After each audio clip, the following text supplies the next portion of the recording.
बहुत समय पहले की बात है। मथुरा में कंस नाम का एक बहुत क्रूर और अहंकारी राजा राज करता था। वह अपनी बहन देवकी से ऊपर से बहुत प्यार दिखाता था, लेकिन असल में उसका प्यार सिर्फ दिखावा था। कंस को हमेशा से यह डर सताता था कि एक दिन उसकी मृत्यु हो जाएगी, और यही डर उसे हर पल परेशान करता था। कंस सिर्फ एक क्रूर राजा ही नहीं, बल्कि वह सत्ता का बहुत लालची था। उसने अपने ही पिता राजा उग्रसेन को धोखे से जेल में डाल दिया और जबरदस्ती खुद मथुरा का राजा बन गया। कंस का स्वभाव बहुत ही अहंकारी था और वह अपनी प्रजा पर बहुत अत्याचार करता था। उसने लोगों को डराने के लिए कई नियम बनाए थे, और जो कोई उसकी बात नहीं मानता था उसे कठोर दंड दिया जाता था। कंस को अपनी ताकत दिखाने और लोगों को डराने में बहुत मज़ा आता था। एक दिन उसकी बहन देवकी की शादी वासुदेव से हो गई। कंस अपनी बहन से बहुत प्यार दिखाता था, इसलिए उसने खुद रथ चलाकर देवकी और उसके पति वासुदेव को उनकी ससुराल छोड़ने का फैसला किया। यह एक दिखावा था ताकि प्रजा उसे अच्छा राजा समझे। जब रथ आगे बढ़ा तो अचानक आकाश से एक बहुत तेज आवाज आई, जैसे बादल गरज रहे हों। मूर्ख कंस, तू जिस बहन को इतने प्यार से छोड़ने जा रहा है, उसी का 8वां बेटा तुझे मारेगा और तेरी मृत्यु का कारण बनेगा। यह सुनकर कंस बहुत डर गया। उसका चेहरा डर और गुस्से से लाल हो गया। उसने तुरंत अपनी तलवार निकाली और देवकी को मारने के लिए आगे बढ़ा। यह कैसी आवाज़? यह बहन नहीं, मेरी मृत्यु का कारण है। मैं अभी इसे मार देता हूँ ताकि मेरा डर हमेशा के लिए खत्म हो जाए।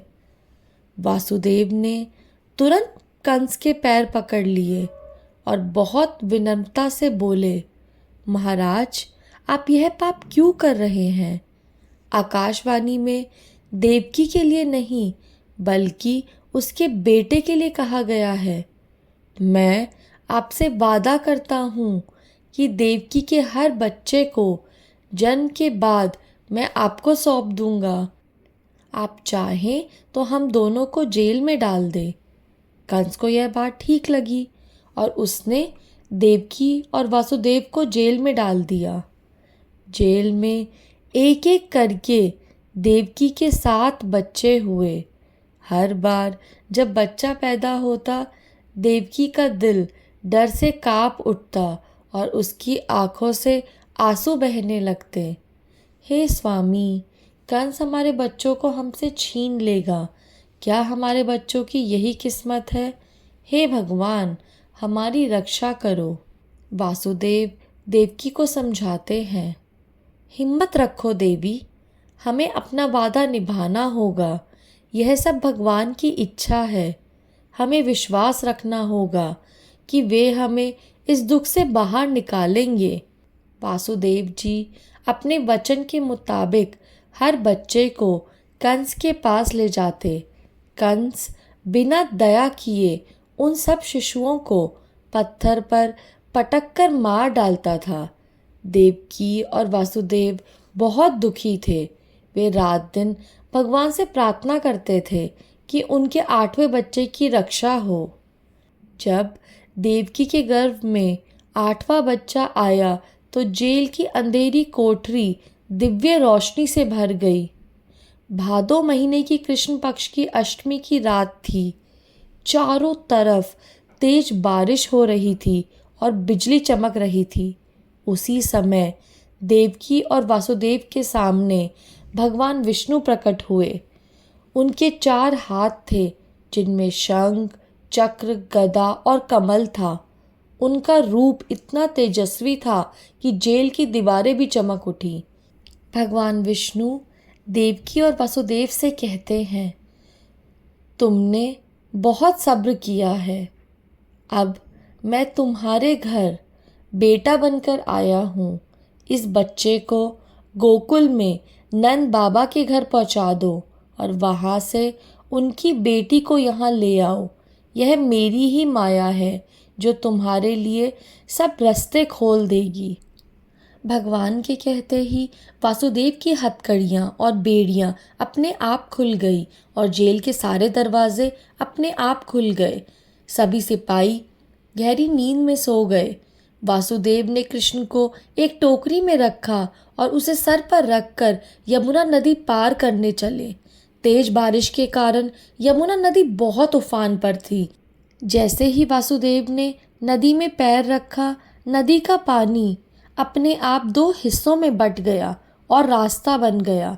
शेषनाग ने अपने फन से कृष्ण पर छाया कर दी ताकि उन पर बारिश ना गिरे। वासुदेव गोकुल पहुँचे और नंद बाबा के घर में गए। उन्होंने कृष्ण को यशोदा मैया के पास सुला दिया और जो बच्ची सो रही थी उन्होंने उनकी बेटी को उठाया और वापस जेल लौट आए। जेल पहुंचते ही सारे दरवाजे बंद हो गए। बेड़ियां फिर से लग गई। सभी सिपाही उठ गए।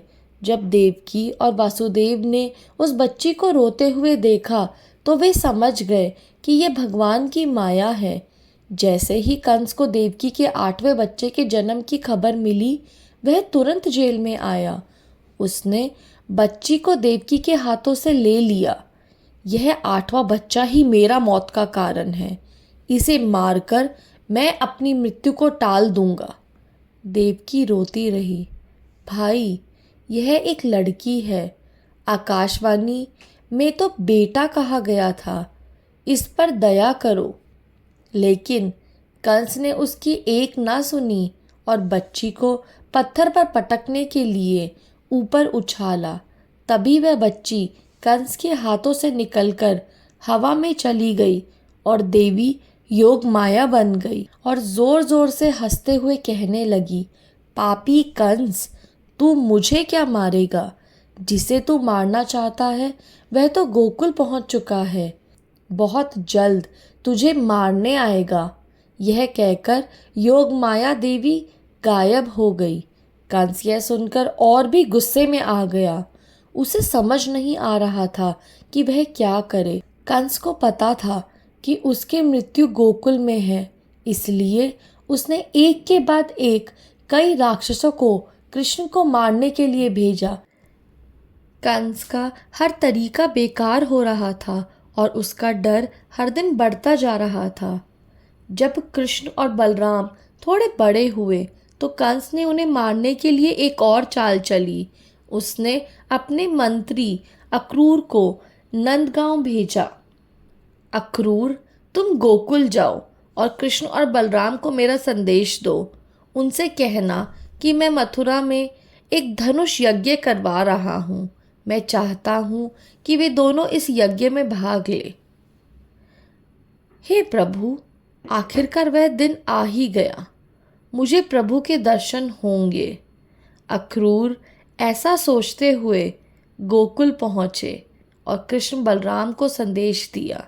नंद बाबा और गांव के लोग डरे हुए थे, लेकिन कृष्ण के कहने पर वे मथुरा जाने के लिए तैयार हो गए।